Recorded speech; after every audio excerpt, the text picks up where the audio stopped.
All right, boys. So we got an interesting video today as we are going to have a little bit of fun. As you can tell with the title of the video, pretty much we are going to be doing a no gear demonic beast bird run. Yes, you hear it right now. No gear on demonic beast bird. You don't have no gear on our links as well, as you can tell. You can see no links. We don't have no gear on none of our characters, DN, Meliodas, and stuff like that. Oh, wait, can I easily look through this real quick? Yeah, no gear, run.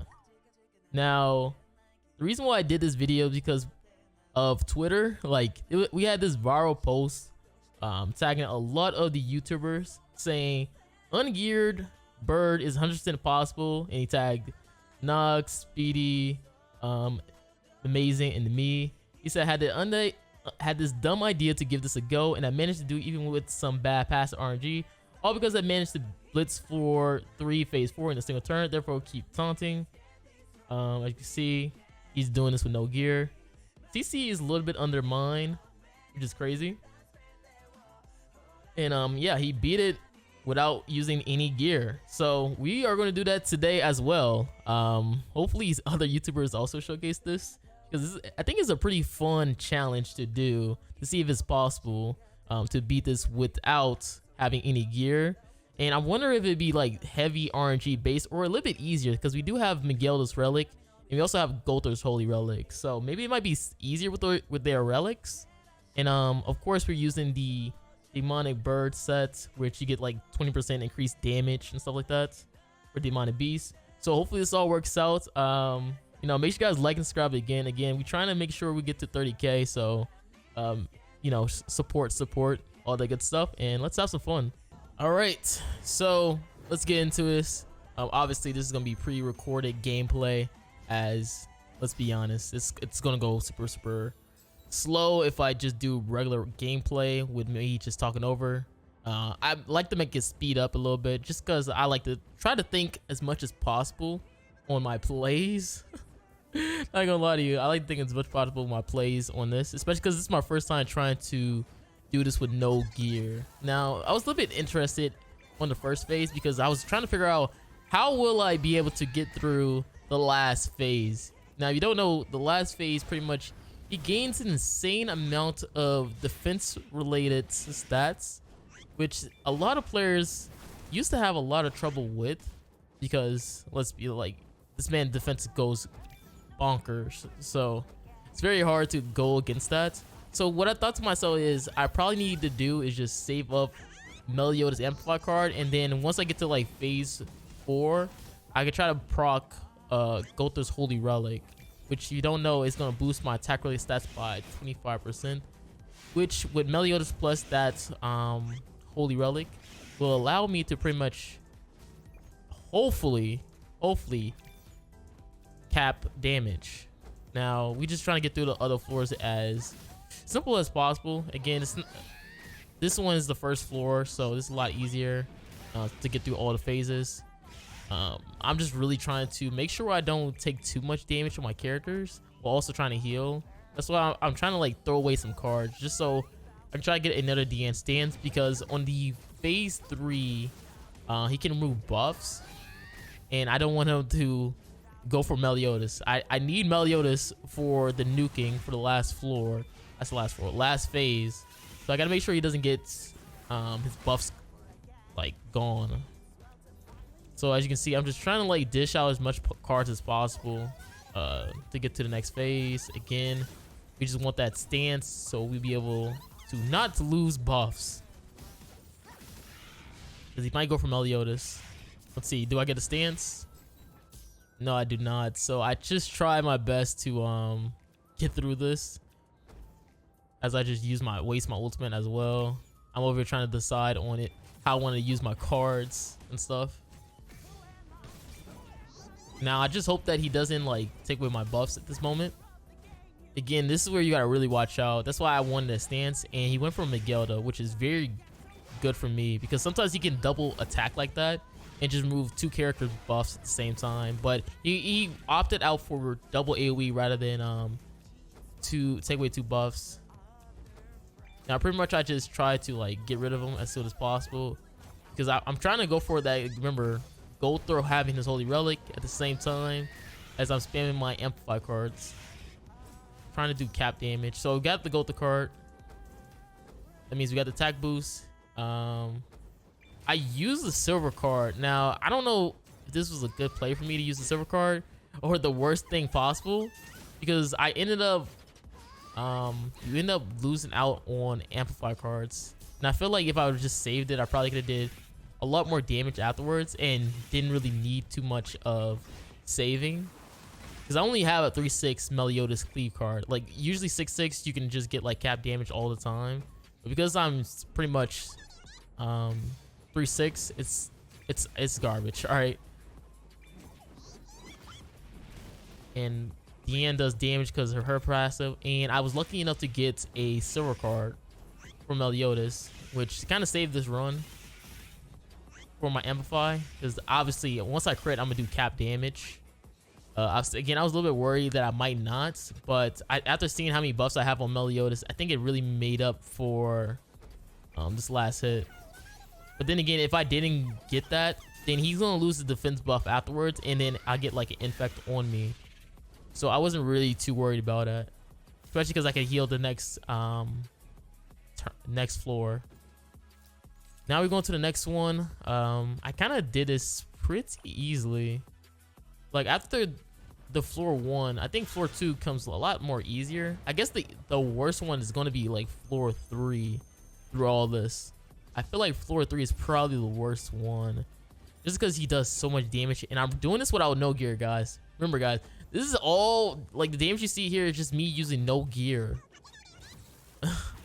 Like, obviously I have Holy Relics, because I'm assuming that was the reason why he was able to complete this, because you had Holy Relic being able to cleanse and stuff like that. But I also saw another one where they had like Brunhild instead. As you see, he's doing a lot of damage to me. Now, it's gonna be for that first hit. Obviously, you can just cleanse it, and then he's gonna just not be able to like nuke you afterwards, because it's a weak point attack. But yeah, I saw someone do this with like Brunhild instead of Vesgother. I was literally like baffled by that too. I was like, how the heck did they just do that? Wait, and I'm really just thinking to myself, like, so what do Brunhild do again? That she's doing this much damage? Because I feel like Vesgother stuff was like a little bit worth it. I mean, technically, a Power Strike could do like some crazy damage on like floor 1 phase 4. But again, okay, so we get through this one.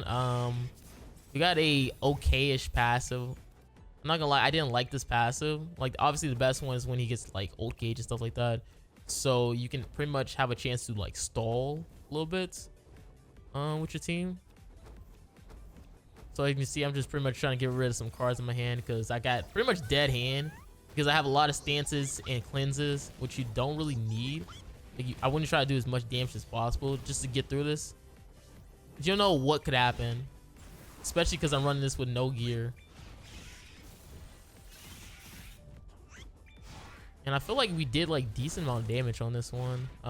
As you did no damage right there, that's because I got a stance up.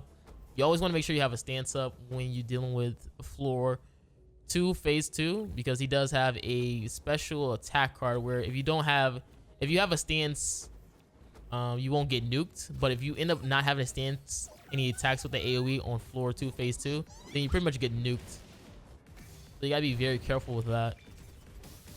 I know some people are still like kind of newish on it, on the bird. Some people probably still struggling with the bird, so I just letting people know about that. I probably should have went for a silver stance right here, but I just ended up just moving cards. Just because I had like no hand, technically. I mean, it's not bad me doing this play, and then I just try to finish a man off, because I'm getting like yeah, I'm doing a lot of damage right here. Then we finish it off with Gother. But again, we doing some good damage. Like, that's why I feel like, I don't know how they did it with Brunhild. I feel like Gother having that Holy Relic boost with a 25% attack release, that it just saves so many runs, bruh. Like the amount of damage you just do after that is just crazy. Cause I be feeling like my damage be mad lacking as I'm just trying to like attack. So that's why I always try to like build up his ultimate gauge as much as possible so I can keep refreshing that holy relic. Just look at my ultimate damage. Like it did 29k. Deanne did like 212k because her passive. So pretty much my DPS is like Meliodas and Deanne through all this. Miguel to have some moments where she can hit pretty hard, but it depends on like how if she gets like gold cards and stuff like that. And her ultimates, I feel like that's the only moment. Gother is the only one who really like lacks in terms of damage. But then again, Gother is like pretty much just a support character for his holy relic. So right here, we're just gonna go for a double heal. We just pretty much just trying to cleanse as much as possible. And as you can see, I'm all the way at 5 gauge on Gother, so we already got the attack boost. And then Meliodas is gonna just one shot with his amplify card. Easy peasy.